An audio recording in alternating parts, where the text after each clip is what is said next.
Hello, it's Bob on the 6th of December and a Christmas story about that carol.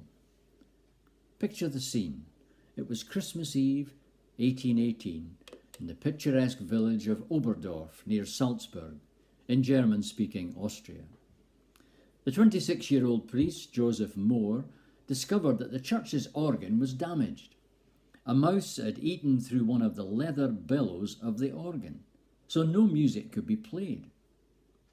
Later that day, Joseph would be celebrating the Christmas Eve midnight mass. It wouldn't be the same without any music.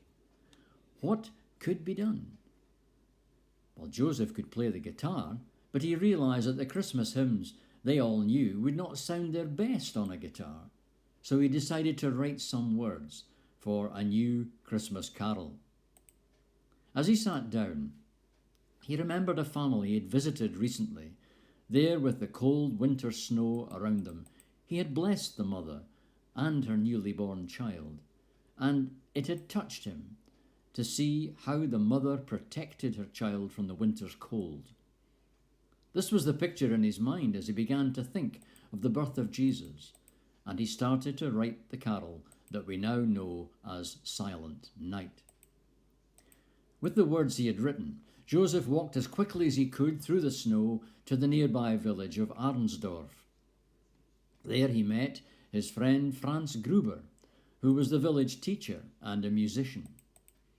Joseph left the simple poem with him, and Franz set about creating a tune that would somehow match the words and the simplicity of the gospel story.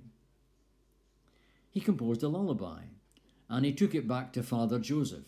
They'd little time left to practice it, but at the midnight Christmas Mass in the Church of St. Nicholas, Joseph Mohr played the guitar and sang tenor, and Franz Gruber sang bass.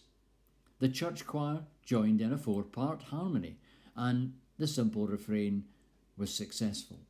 The song touched many people and reminded them of the simplicity of Christmas.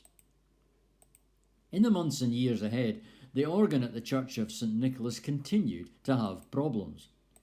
Repairs did not last, and so, in 1824, a repairman was called in to reconstruct the organ. As he worked, he tried out the organ by playing from sheets of music that were stored nearby. One of these was Silent Night, and he asked for a copy from Franz Gruber, the organist and musician. As the organ repairer travelled from one church to another, he introduced many others to this delightful carol. Very soon, groups of Austrian singers added Silent Night to the collection of music that they sang throughout Europe, even travelling to the United States, where the song was translated into English, and it took a few years before the carol was traced back to Joseph Mohr and Franz Gruber. 100 years later, the First World War started. France, Britain and Belgium opposed the invaders from the empires of Germany and Austro-Hungary. As the first Christmas of the war approached in 1914, each side had lost nearly 1 million men. The two sides lay in trenches that stretched about 500 miles from Switzerland to the French coastline on the North Sea. Soldiers in opposing trenches were only the width of a football pitch apart, with a no-man's land in between.